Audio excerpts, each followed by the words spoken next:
What's going on, YouTube? My name is FG3000. I'm back in the place to be, and welcome to Lord of Heroes. This is a brand new hero collector that came out a couple of days ago, so I do want to apologize for the delay. I was on an extended holiday weekend, but I'm back now. Now, if you do want to download the title, I will have the global download links in the description below this video. Do note that the global version does share servers with the Korean version for everything except for PvP. Now, in my opinion, that's overall a net positive, especially if you're kind of concerned about these games shutting down. There is no safer way to be than literally on the same servers as the home region. Now, one last thing before we get in the video, do know that this game does actively block emulation, so I will be playing this game on my cell phone. If you are looking for a cell phone to play this game at its maximum potential, I recommend the Red Magic 5S. Referral links down in the description. So let's start it off with the heroes that you can collect. Taken from the top, here are the heroes that I've collected thus far. And as you guys can see, the game does have an anime aesthetic that I think works quite well. The presentation and the production value of this game I think are quite high, fast loading times as well.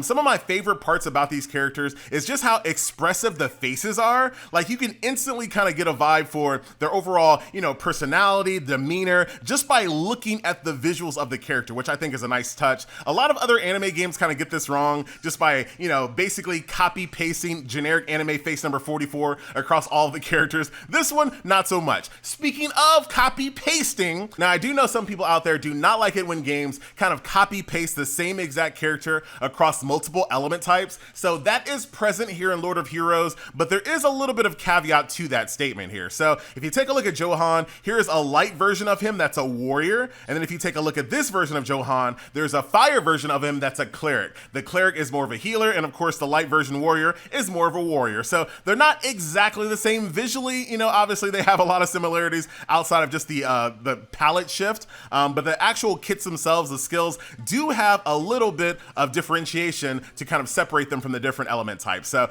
do keep that in mind. Also, this game is not a hero gacha, it's an equipment gacha. So the characters all have different prerequisites when it comes to recruiting them. So if I want to get this Dragon Hunter Helga, I need to defeat this chapter right over here on the hard difficulty, plus have 300,000 renown. Renown is a currency in this game that basically kind of just overall rates your influence over the campaign and the game world. The more gameplay that you do, the more renown you get. Once you get a certain level of renown, you can spend that renown to unlock characters.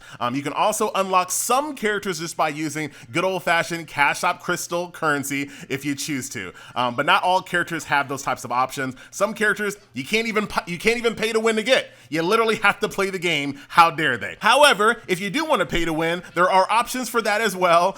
This game does have characters that can only be purchased via cash. So Dark Rosanna over here can only be purchased for $44.99. You want to talk about costume gate to the next level?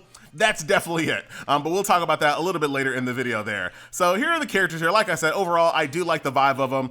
This game will definitely get the stamp of approval when it comes to the overall visuals of the characters that you can collect. So let's go ahead and jump on over into a combat here. So here we are in the overall campaign map. And as you guys can see, nothing different from any other hero collector that we've played before. If we use chapter 4 for an example, we're going to go through each one of these nodes, 3-star in each one. If we're able to do that, that's going to total 36 stars. And if we do that, we get additional bonuses. Nothing that we haven't seen before. But I do like the fact that the game does try its best to push the overall flavor and aesthetic of you taking over this campaign map. Like, the whole vibe here is that you're trying to spread your renown across the world by occupying or allying with some of these factions within the game world. So once again, it's just flavor, it's just aesthetic. Me choosing, this campaign over here to be an ally or to occupy them has no bearing on my overall game as a whole, other than maybe a little bit of flavor, dialogue, and things of that nature. So we're gonna go ahead and occupy this territory. And like I mentioned before, even though who you decide to ally versus who you decide to occupy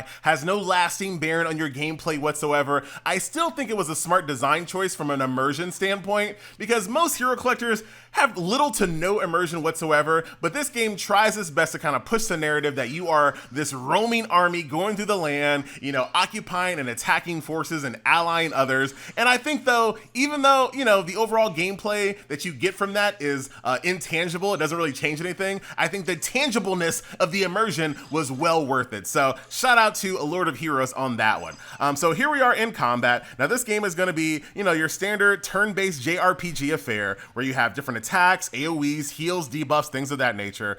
So for example, if I just want a basic attack, I can just go ahead and basic attack that guy right there. Very straightforward.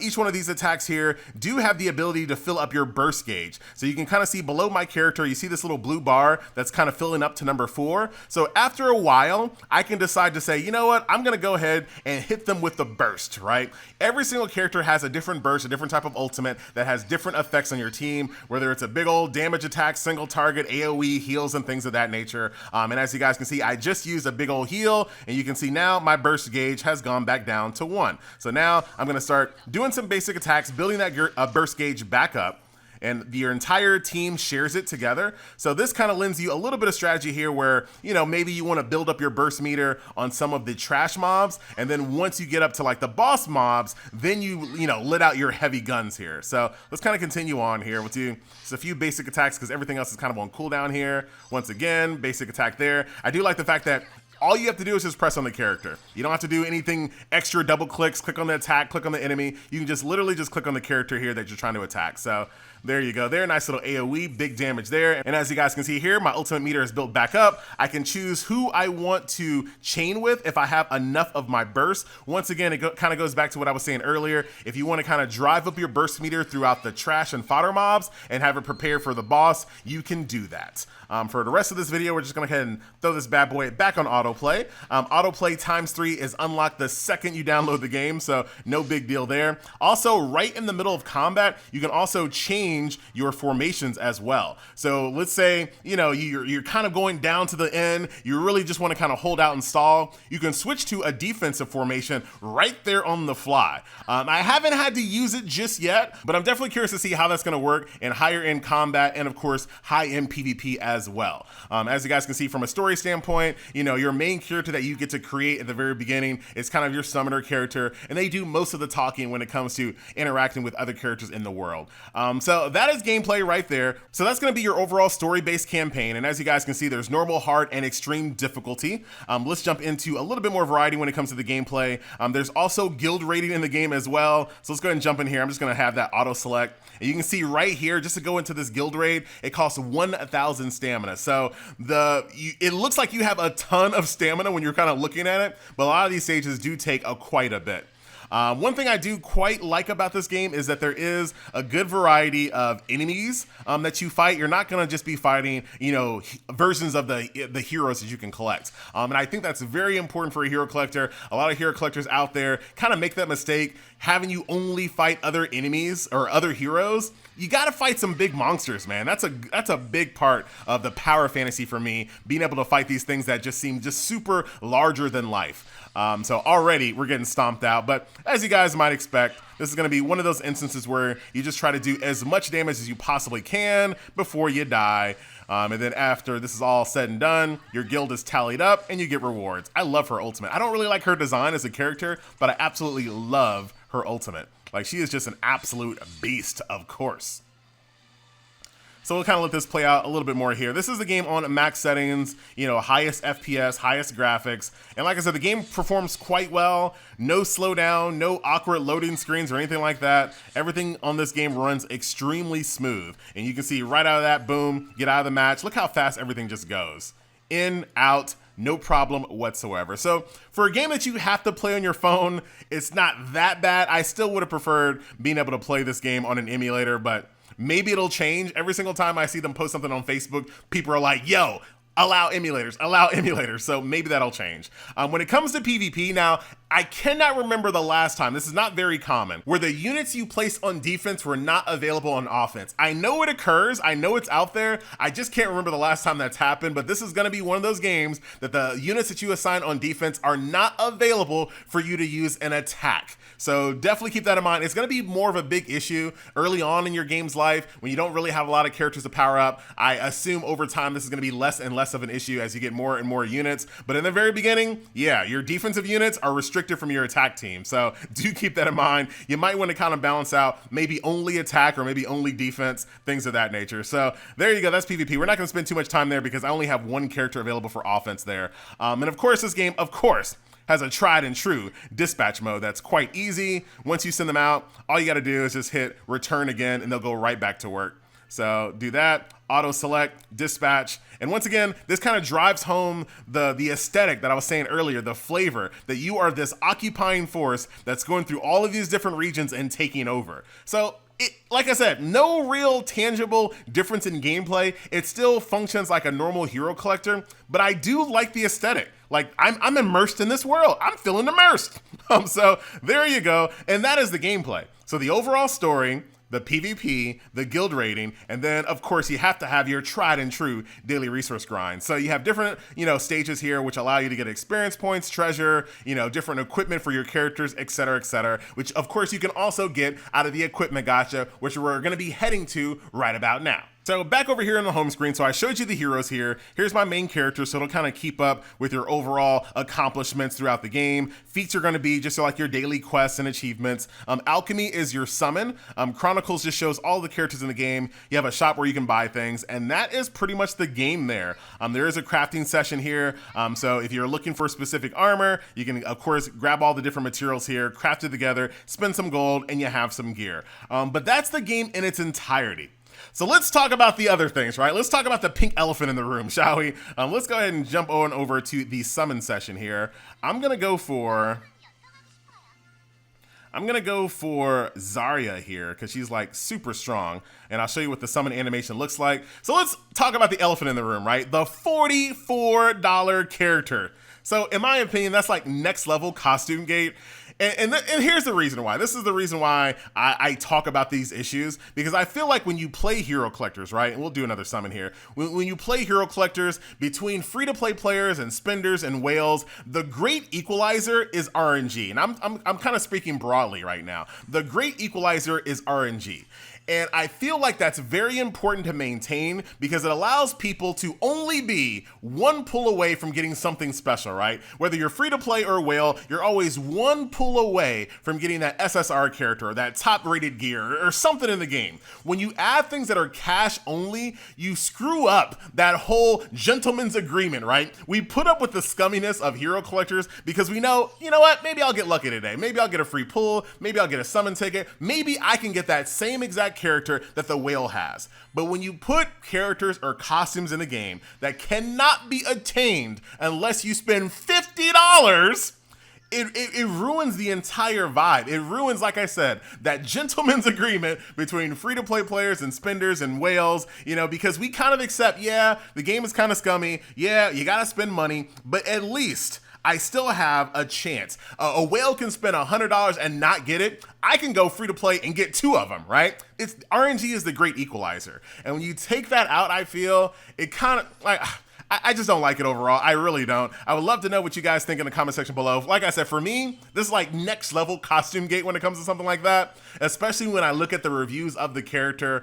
She's supposed to be an extremely good PvP character, which is like a double smack in the face. So not only is she paid only $50 for the character, I keep rounding up, $50 for the character, she's also extremely good in PvP as well. So, not great for me, not great at all. Do I think you shouldn't play the game? I'm not gonna say that. I mean, if you just wanna kind of play the game, you have some extra time, why not? I mean, just because you're playing a game doesn't mean you have to agree with all the business decisions of said game. So if you just want to kind of play it casually, have a good time, definitely feel free to do that. I'm not saying not to do that, but I definitely wanted to make note of that on kind of how I feel overall when it comes to things like that in the game. So yeah, not a big fan of $44 paid heroes there.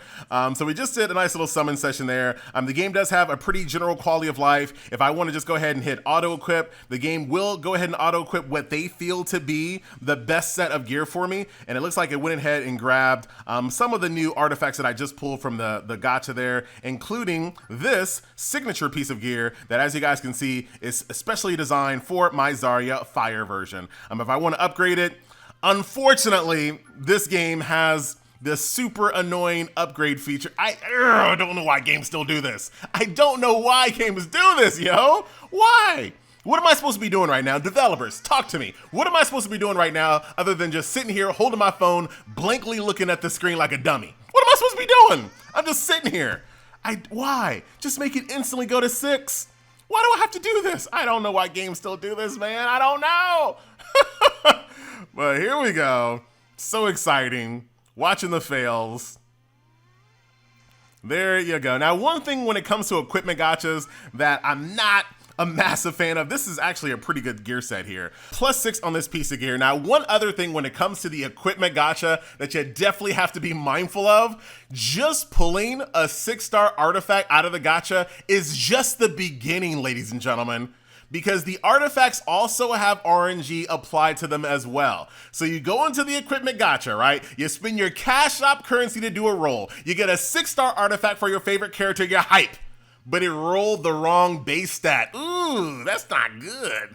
All right, so keep that in mind as well. Just rolling this high-end gear out of the gacha, you could still get screwed over if you get a bad base stat. This one's fine. Percentage-based defense on a Guardian class character, I think is good. I'm not happy about having flat defense and flat speed, but you know, percentage-based health and percentage-based crit hit is not bad. So I'll take this piece of gear, I'll use it, but this could have been worse. I could have got some really bad RNG on this 6-star piece of gear that I just spent cash out currency to get out of the gacha.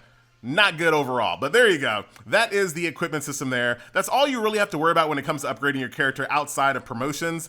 So once you hit a max level, you'll have some in-game, materials that you have to go farm up. Once you farm those up, you can upgrade your character. That will boost them up to the next tier. It'll start them back down at level 1, unfortunately, which is kind of annoying. You start back down at level 1, but then you get to level up a higher level after that, and there is some visual progression as you move along. So overall, the upgrade system when it comes to individual characters is very, very simple and straightforward. A lot of your gameplay min-maxing is gonna come down to equipment RNG. And I know how people feel about that, but that's what the name of this game is going to be. Because as you guys can see, there's not a lot of anything when it comes to upgrading your characters. It's all about min-maxing the RNG of each individual piece of gear that you get. So that will do it, ladies and gentlemen. Nice little quick look at Lord of Heroes. Overall, my impressions of the title are quite positive. The only real negative I have against the game is the $50 paid characters. My neutral would be like the equipment gacha. I would have preferred a hero gacha, but I do know some people kind of like it this way because the heroes are way easier to obtain. You have a clear path. You know exactly what you have to do, what type of prerequisites you need to meet to get the hero. You don't have to worry about RNG. However, that RNG is now on the equipment, which has a lot more variables. So for me, I would have preferred a hero gacha, but that I'll just go with neutral on that one. But when it comes to positives, the game has quite a few. The overall aesthetic, the anime characters, the presentation, the production value, the immersion, the combat, the enemy variety, the quick loading time. Since I'm forced to play it on my cell phone, it's not been a chore to play thus far. I would like to see a little bit more auto repeats, but that's going to continue to go up over time. So maybe that'll be a non-factor long term. But that will do it, ladies and gentlemen. Thank you so much for watching. Would love to know what you think about Lord of Heroes down in the comment section below. My name is FG, and I'll see you guys in the next one. Later.